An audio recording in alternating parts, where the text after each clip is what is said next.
Test, test.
We're gonna just test some audio back and forth.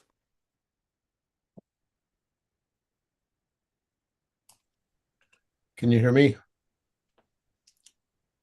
Yes, we can. Thank you. All right.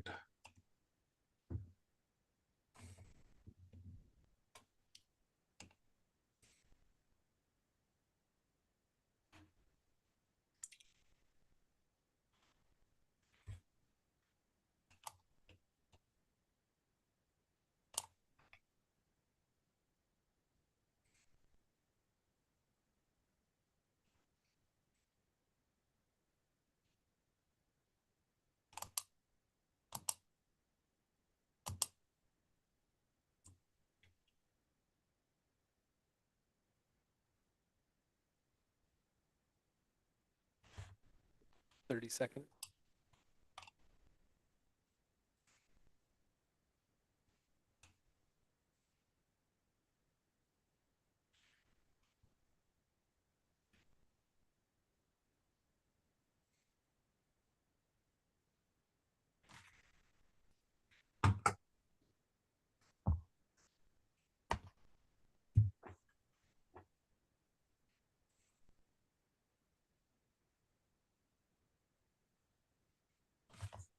All right, I want to welcome you all to our December 15th Planning Commission meeting. We're going to go over the business session. Now we also have two members of the commission online. Please announce your names for the record online currently. Can you hear me? I am Yes. Michael Smith, Commissioner for District 1 and at large. Dan, do you have your mic available as well? I do. Can you hear me okay? Yep. I'm here. Perfect. Thank you, All right. Commissioner and Commissioner Smith. Wonderful. Getting started, we want to start off with any ex parte communications or conflicts of interest to disclose. No. There are none. We will move forward with general public comments for any individuals. And right now, there are no individuals in the audience, nor are there any individuals online for general public comments. So we will close the general public comments period as well.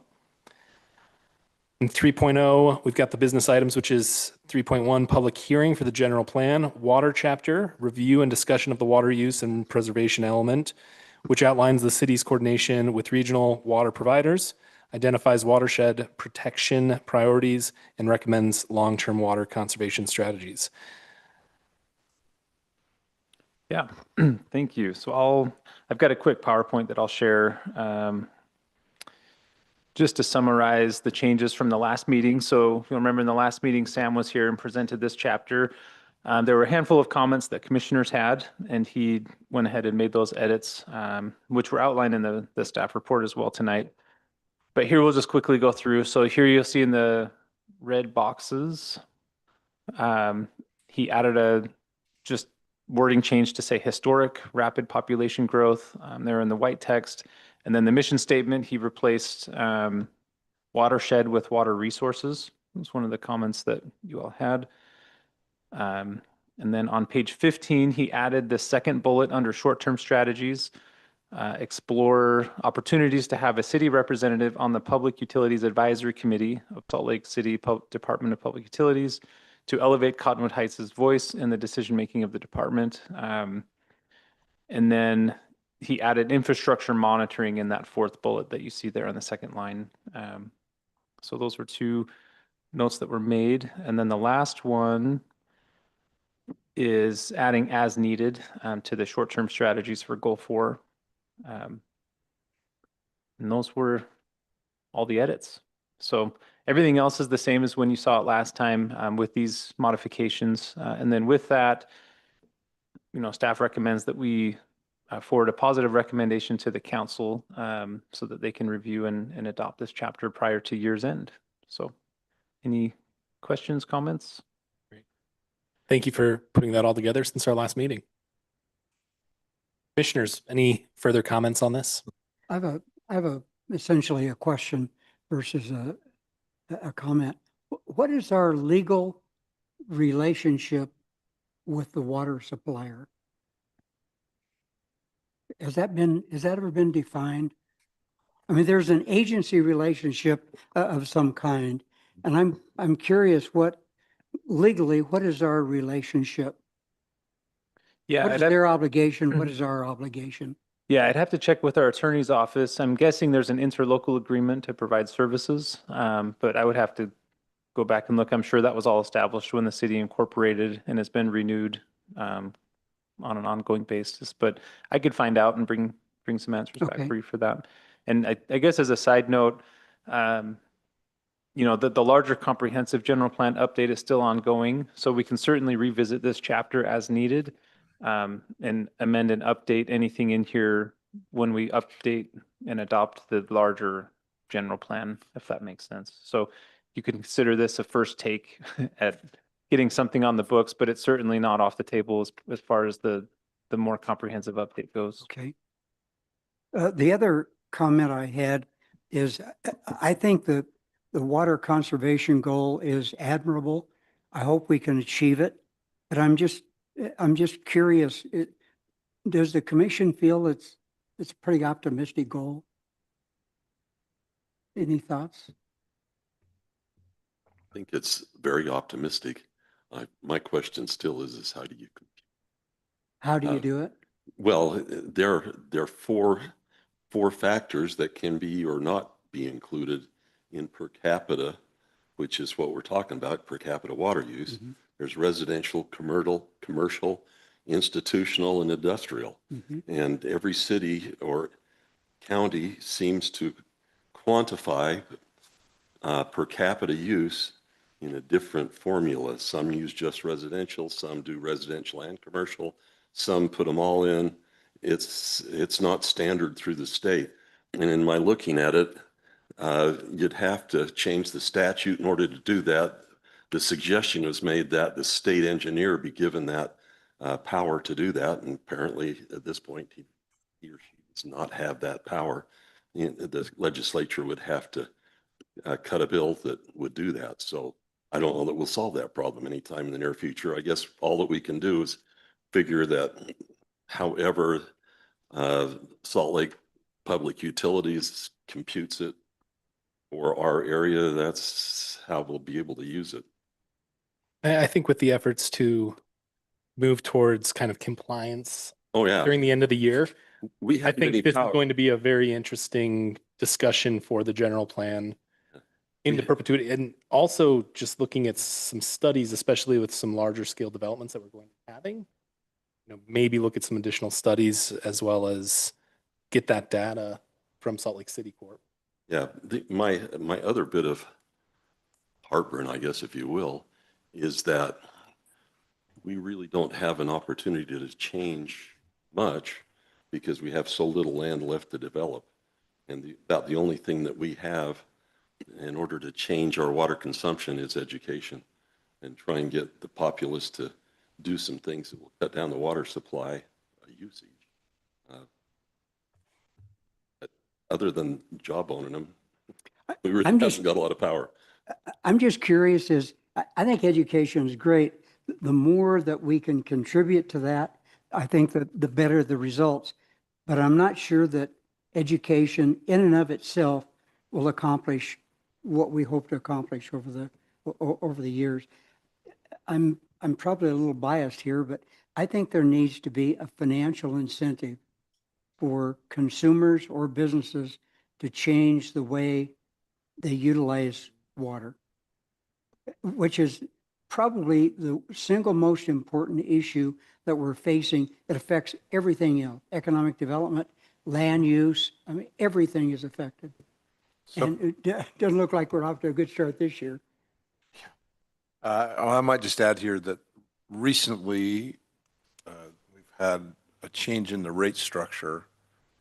And I believe the change in that rate structure, which was implemented by Salt Lake City, was targeted to that very purpose. And so it's a scale, the more water you use, the higher price you pay for it. And so that, I think that's targeted to exactly what you're talking about. It was implemented by them. It's not been very popular, but it's Well, targeted it's to a that same idea. disincentive. It's not an incentive. It's a It's a it's a disincentive. disincentive to use water. And it's not, there's just not one answer. It's a multitude of answers, I think, anyway. And if there was some way that the citizens, both business and industrial, had a financial reward for making changes, that might be a contribution in addition to the educational component. I also think that having a seat at the table for a little bit of the decision Absolutely. making Yeah, is going to be an important component as well. And yeah, I don't know how we're going to get there, but I think at least, creating that as a goal yeah. is going to be Couldn't agree more. The other question I had about that, when this new rate structure come out, were we consulted on that? Not that necessarily would have to, but being one of their users and clients or customers, however you define it, seems like they would have at least consulted us and asked what our thoughts were.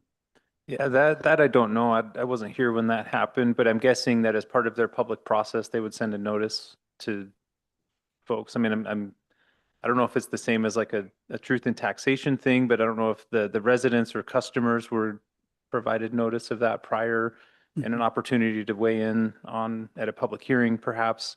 I don't know the answer, but I would assume that would be the process to change any type of Sure. fee. This gives me a chance to correct something that I said last time as well, which is I indicated that the city is not well represented in the conversation about how water is managed, and that I want to correct that because we do have a representative who has done a great job. He's appointed. He's been there for a long time.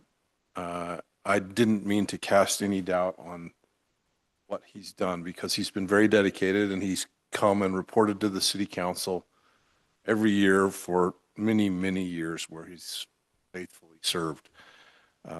My comment was really more about we don't have much say in what those,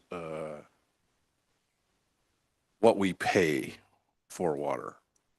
And it's not a representation of him. It's just a representation of the system under which we operate. So I wanted to correct that in case I had offended him in what I said.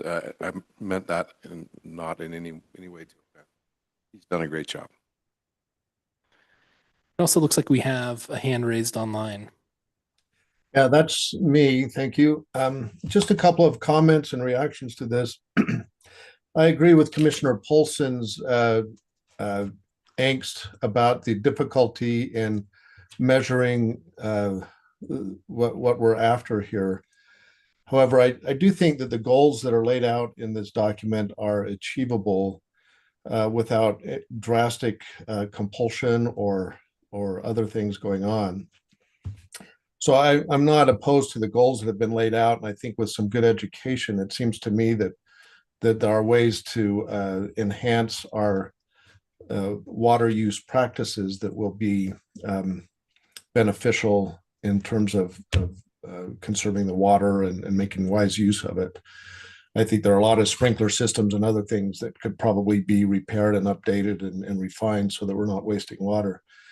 The other issue, or an other issue that I maybe hesitate to mention too much, is we actually do have a lot of water that flows through our city that we don't have a lot of control of. And I don't know if there's anything to do about that or that should be done, but I know there are various ditches that are used for irrigation. The document makes reference to secondary water, which my understanding of that is that that's water that's used primarily for irrigation and other things.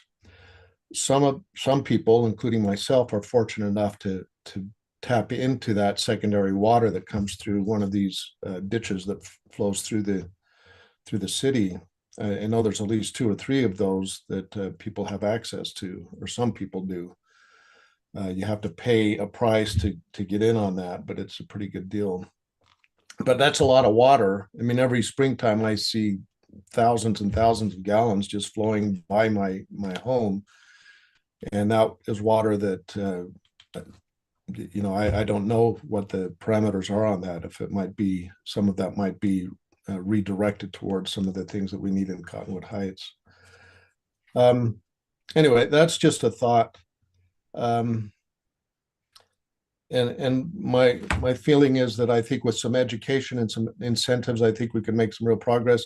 I did read a little bit in the document also about rain barrels and having some incentive to have that just to capture the rain that runs off our roofs. And I think that's a great idea that could have maybe a modest effect, but a positive effect on how we use water. So I'd like to see incentives for that, or maybe some kind of a program where we could get barrels at a discounted price or something. That I think that would help to enhance this goal. So just a few of my thoughts. Thank you. Thank you, Commissioner Smith. You're welcome.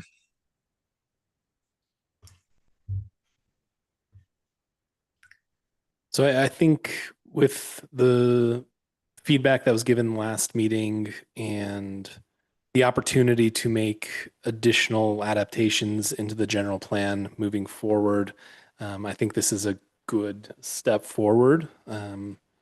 So we do need to move forward to a public hearing on this, and I believe public comments on this as well. Is that correct? Yeah, just the public hearing would capture the comments. Yeah. Great. And we will open this for public comments, and there's no one here nor no one online. So we will then close this for public comments. So the next. Do we have that terminology right? I mean, we're We to just open have, a public hearing right. and then close the public. Perfect. Yeah. Yeah. So open the public hearing. in which there is no one here for the public hearing. So we will close the public hearing at this time. And any other further discussion around this matter?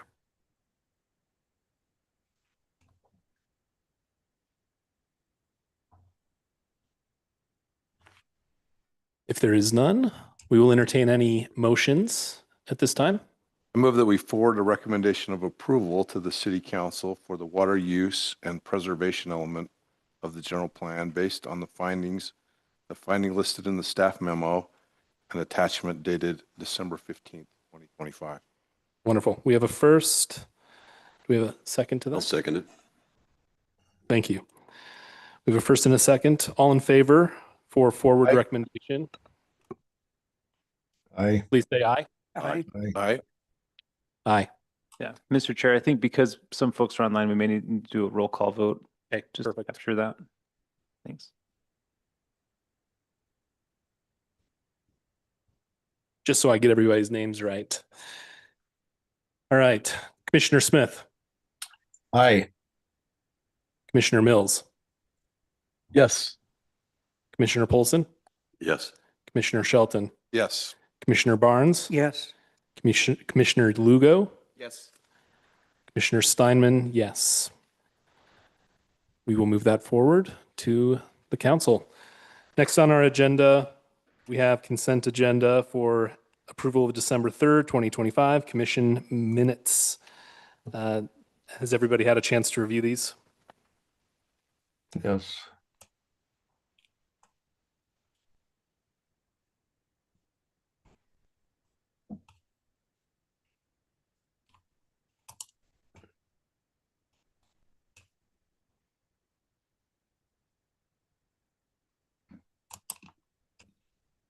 Any motions to approve? I will make that motion. This is Commissioner Smith. I'll second it. Wonderful. We'll go to a vote. Commissioner Smith, Yes. Commissioner Mills, Yes.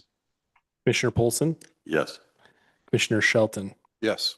Commissioner Barnes, yes. Commissioner Lugo, Yes. Commissioner Steinman, yes.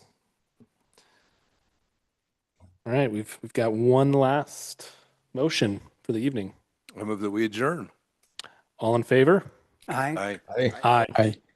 Meeting adjourned.